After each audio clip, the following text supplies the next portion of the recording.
Welcome to win online, your channel for educational videos. आज हम बात करेंगे तलफ़्फ़ुज़ पे और उसके साथ हम जो आराब की मुख्तलिफ़ अलामात हैं उनको देखेंगे और ऐसे लफ्ज़ों को भी हम देखेंगे जिनको हम शायद आराब से लाइल्मी की वजह से या क्योंकि सारे लोग इसी तरह इस्तेमाल करते हैं उस वजह से हम उनको गलत प्रोनाउंस करते हैं। तो सबसे पहले हम देखेंगे आराब की सबसे पहली अलामत जिसको हम ज़बर कहते हैं और इसका नाम फ़तहा है और जिस हर्फ के ऊपर वो होगी वो हर्फ मफ्तूह कहलाएगा, यानी उसके ऊपर ज़बर है। अब कुछ लफ्ज़ मैंने यहाँ पर लिखे हैं, आप देखिए, जैसे बुलंद, ये बुलंद नहीं है। समत, ये सिमत नहीं है, इसमें जो सीन है ये मफ्तूह है। इसी तरह ये आपको सरप्राइज करेगा, मोहब्बत, मोहब्बत नहीं है, इस पे पेश नहीं है, मीम जो है वो मफ्तूह है। कला और मबादा, ये भी मुबादा नहीं है। तो पहला जो हमारे पास सिंबल है वो ज़बर का है और जिस हर्फ के ऊपर वो होगी उसको मफ्तूह कहते हैं। दूसरा है ज़ेर, अराब के अलामात में कसरा और जिस हर्फ के ऊपर होगी मकसूर। और यहाँ पे देखिए, ये इसको हम अक्सर गलत प्रोनाउंस करते हैं, ये इक्सीर है, अक्सीर नहीं है। इसी तरह क़यामत है, क़यामत नहीं है। क़याम, और ये तो इसको तो हमेशा पेश के साथ प्रोनाउंस किया जाता है, ये निकात है, नुकात नहीं है, यानी नून जो है वो मकसूर है, उसके नीचे ज़ेर है, इसलिए इसकी आवाज़ जो है वो इस तरह की है।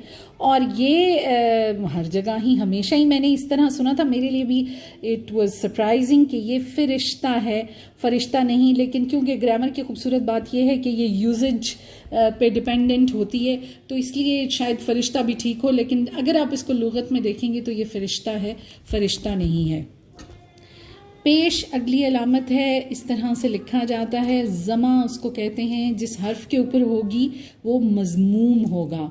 अब ये देखिए, इसमें मुरत्तब और मुरत्तिब ये दोनों लफ्ज़ हैं। मुरत्तब जिस चीज़ को आप तरतीब देते हैं और मुरत्तिब जो तरतीब देगा उसके लिए।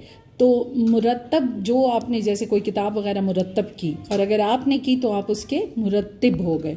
और इसी तरह मुदल्लल, मीम के ऊपर पेश है, ठीक, मीम जो है वो मज़मूम है। अब एक हालत जो है वो साकिन की भी है, यानी उनके ऊपर कोई किसी किस्म का ज़ेर ज़बर पेश या शद मद कुछ भी नहीं होता, इसलिए उनको हम बिल्कुल ब्रीफली प्रोनाउंस करते हैं, उनकी आवाज़ को खींचते नहीं। जैसे ये लफ्ज़ है अक्ल, ये अकल नहीं है। हुक्म, क्योंकि सिर्फ हे के ऊपर पेश है, काफ और मीम दोनों जो हैं वो साकिन हैं। इसी तरह सब्र, स्वाद के ऊपर ज़बर है जबकि बे और रे दोनों साकिन हैं।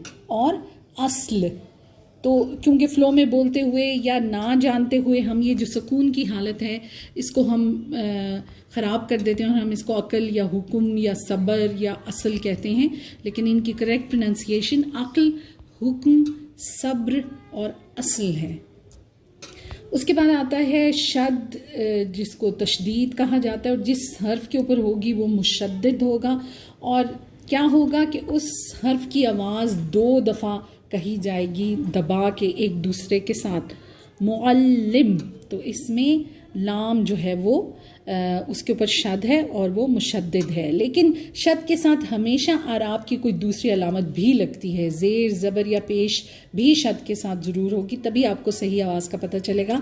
मोहब्बत मैंने दोबारा लिख दिया, अब शद जो है वो बे के ऊपर है और बे के ऊपर ज़बर भी साथ है। इसी तरह मशक्क़त, ये मुशक्क़त नहीं है, मशक्क़त है। और काफ जो है वो उसके ऊपर शद है और उसके साथ ही ज़बर भी है इसके ऊपर। अच्छा जी, इसमें यहाँ पे एक पॉइंट है कि जब हम छोटे बच्चों को तोड़ जोड़ कराते हैं तो अक्सर तोड़ जोड़ कराते हुए अगर शद वाले कोई आ जाएं अल्फाज, तो अक्सर मैंने देखा है कि तोड़ जोड़ लिखवाते वक्त उस लफ्ज़ को 2 दफ़ा लिखवाया होता है तोड़ जोड़ में। जैसे कुत्ता बच्चे की किताब में होगा तो काफ के साथ ते को 2 दफ़ा लिखवाया गया है। देखिए, ते का लफ्ज़, ते का हर्फ 2 दफ़ा लिखा नहीं जाएगा, ये सिर्फ 2 दफ़ा बोला जाता है और वो भी शद की वजह से, यानी इसकी आवाज़ 2 दफ़ा रिपीट की जाती है।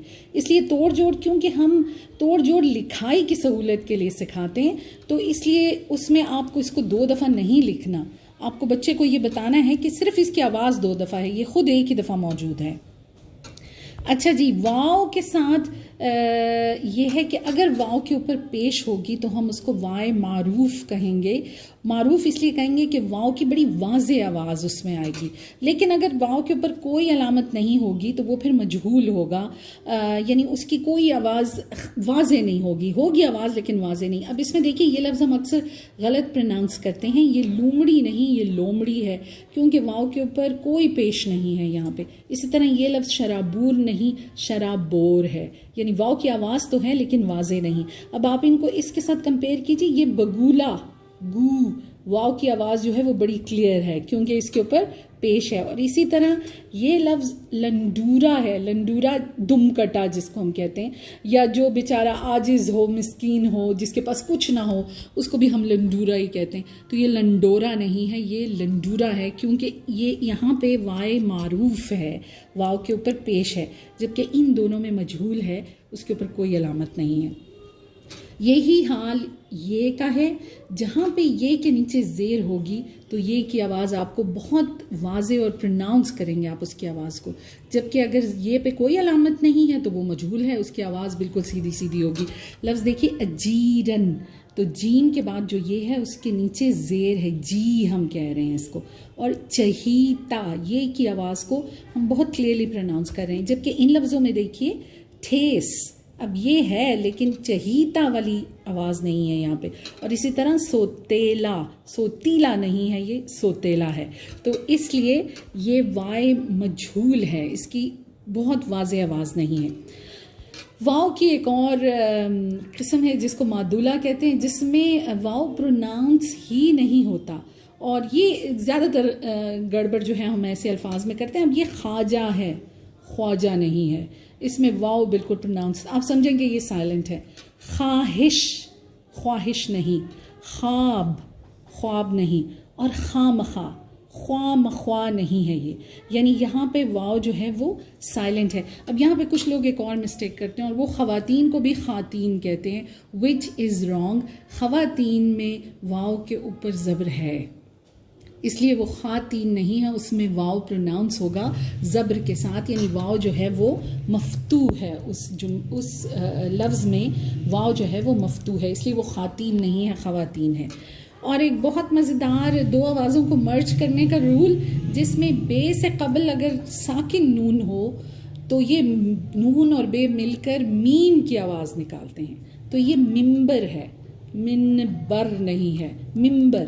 اور اسی طرح دمبا, ہم سب کو پتہ ہے ابھی ریسنٹلی دمبوں سے ہمارا واسطہ پڑا تھا. اور امبر, تو جب بے سے پہلے ساکن نون ہو تو بے اور نون دونوں کی آواز پروناؤنس نہیں ہوتی, یہ مل کر میم کی طرح کی آواز نکالتی ہے. تو یہ کچھ بیسک اعراب کی علامات ہیں. اور جب آپ بچوں کو ریڈنگ بھی سکھائیں, جب آپ کلاس میں بولیں بھی, تو کوشش کیجئے کہ آپ اچھی پروننسیشن کے ساتھ اور ایکوریٹلی لفظوں کو ادا کریں. اور یہ کوئی فیشنیبل بات نہیں ہے کہ ہائے ہمیں اردو نہیں آتی, ہمیں اردو کے یہ الفاظ نہیں آتے, اس کی پروننسیشن. لغت آپ کے پاس موجود ہے, آپ لغت میں دیکھیے, آپ کو صحیح تلفظ لکھا ہوا لفظوں کا نظر آئے گا. ہم نے لغت کو استعمال کرنے کی ایک ویڈیو بنائی ہوئی ہے, آپ جا کر اس ویڈیو کو چیک کیجئے, آپ کو پتہ چلے گا کہ کیسے ہم مختلف لفظوں کو لغت میں ڈھونڈ سکتے ہیں, ان کے معنی اور ان کا تلفظ کیسے ڈھونڈ سکتے ہیں. تو تلفظ پہ غور کیجئے, کانشیسلی ایفرٹ کیجئے کہ آپ لفظوں کو صحیح ادا کریں. That's all for today. Thank you so much. Please subscribe to our channel, like, share and comment.